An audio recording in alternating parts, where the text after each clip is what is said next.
invite Dr. Amit Porwal. I would request my dear friend and co-member of scientific committee, Dr. Amit Porwal, to please invite next speaker, Dr. Chirag Mittal, for his talk. Dr. Amit. Yeah, thank you, Dr. Balla. So it's my pleasure to invite Dr. Chirag. Dr. Chirag Mittal is basically a cornea, cataract, and a refractive surgeon practicing in Delhi from last 6 years.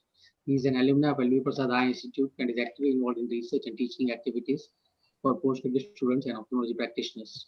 So over to you, Chirag, for your presentation, please. Thank you, Dr. Porwal, for the nice introduction, and thank you for involving me in this wonderful webinar with all the seniors. And I would be, I'm sharing my screen now.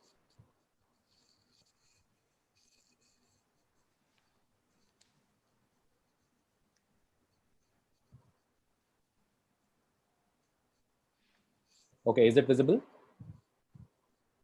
Yes, Dr. Chirag. Yeah, so I'll be speaking on manual SICS in cases of combined cases of cataract and corneal transplantations. So as we know, keratoplasty, cataract extraction, and IOL implantation, these are known as triple procedures. And and for the long time, open sky ECC has been the preferred choice in full thickness penetrating keratoplasty.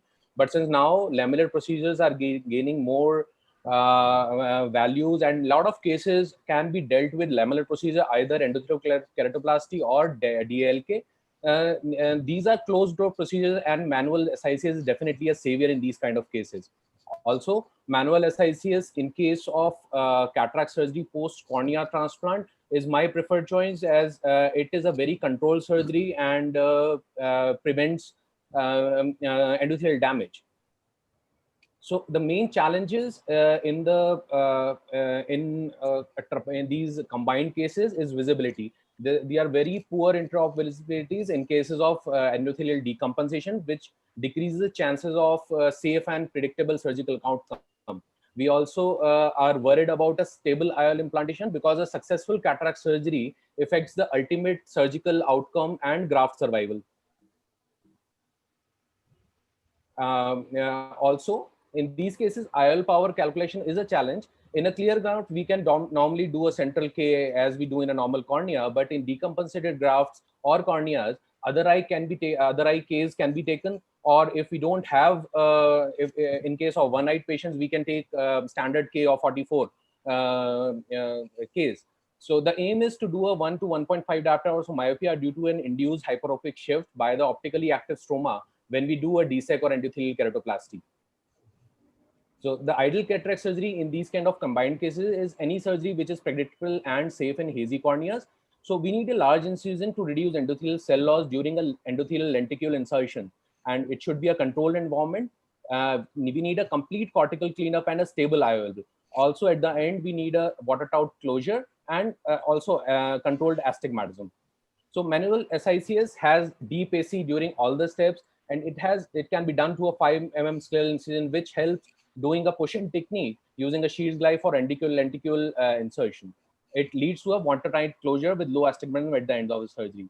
So I'm sharing this one case of an elderly male having recurrent pain with a diminution of vision since last 5 years, and history of multiple episodes of topical steroids and antivirals. So this was a endothelial decompensation following a recurrent endothelial viral endothelitis. The patient didn't have any recurrences for the past 1 year, presented with stromal edema, a hypertrophic epithelium, and a dense cataract. So I plan to do a manual SICS cataract extraction with DSEC in this case. So as you can see, this case was referred for a full thickness penetrating keratoplasty because of this sort of view. This is but when we remove the epithelium, it's just the hypertrophic epithelium, and comes off beautifully during the surgery. Due to the dense and long-lasting edema, still there is a very low visibility. So a can opener technique was done. I preferred a blue methyl incision with back cuts. So that was done, which gives adequate seal post-operatively, which is very important for the concluding steps of DSEC. The AC was entered slightly more into the cornea. Again, the idea was to give a very strong seal, watertight seal. The hydro procedures was done, and the nucleus was cartwheeled out in the AC. before taking out by Blumenthal technique. So this ensures that the AC is deep all the time. I use bimanual with a reverse. Like it's like irrigation, more of irrigation into the back and aspiration into the AC, because it's almost a blind procedure, and we don't want to catch hold of the integral lens fibers in our probe. Lens was implanted and dialed behind the AC before doing further DSEC procedures. So I generally do a Descemet stripping with reverse Sinskey hook and push in the endolenticule with the help of a 26 gauge needle. And this is known as a push-in technique. And this helps me make the orientation of the DSEC lenticule very clearly. A single suture was applied, so for astigmatism, and the case was concluded.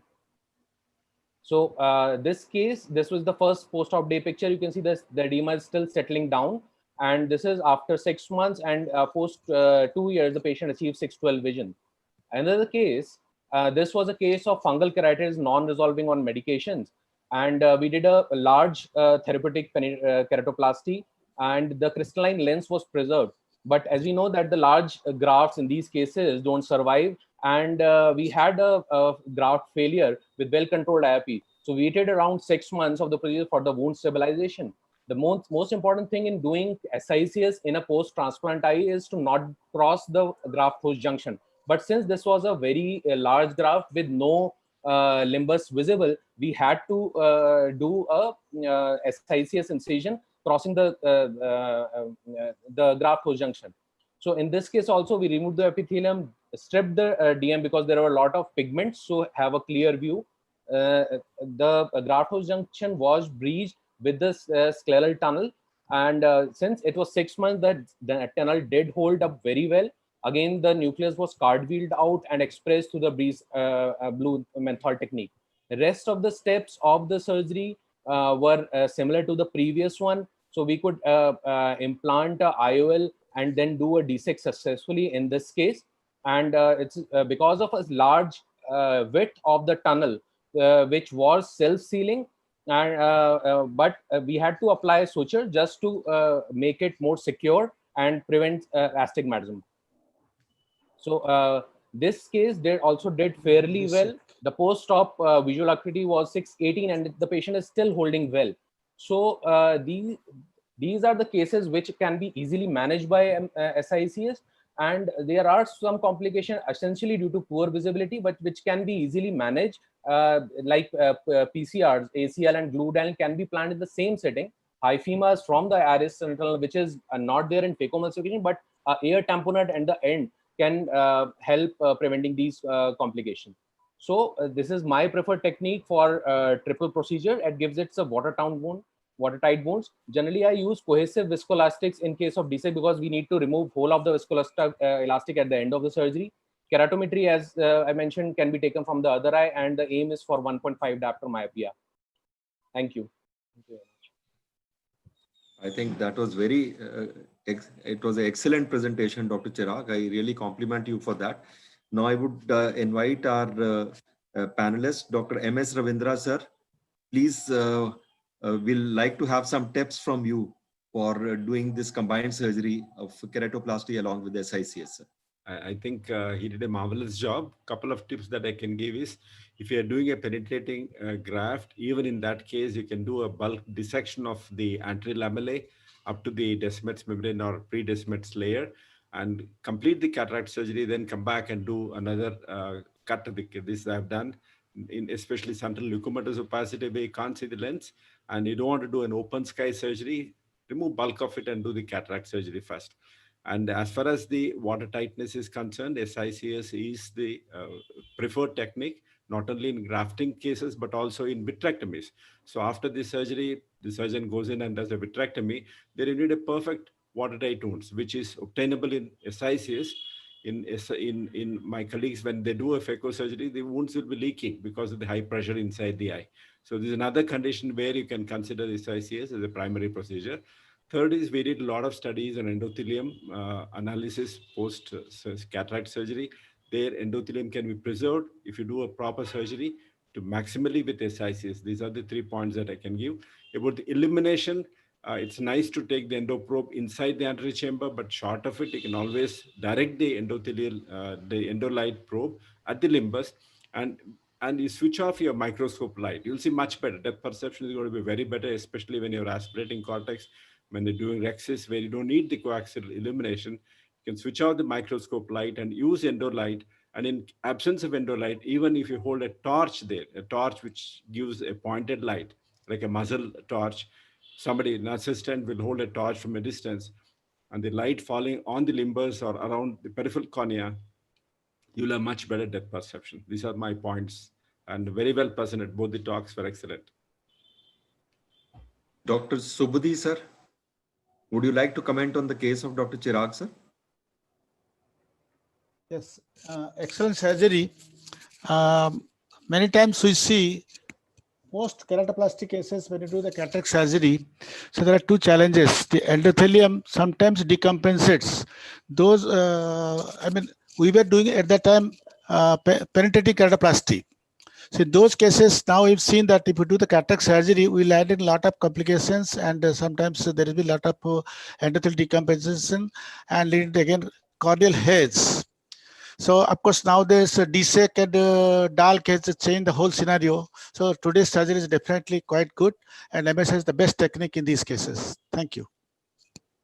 Agreed, sir. I think very valid point, sir. The illumination is really very important. And as Dr. Ravindra sir pointed out, holding either a fiber optic light at the peripheral cornea or limbus can really help us by switching off the microscope light.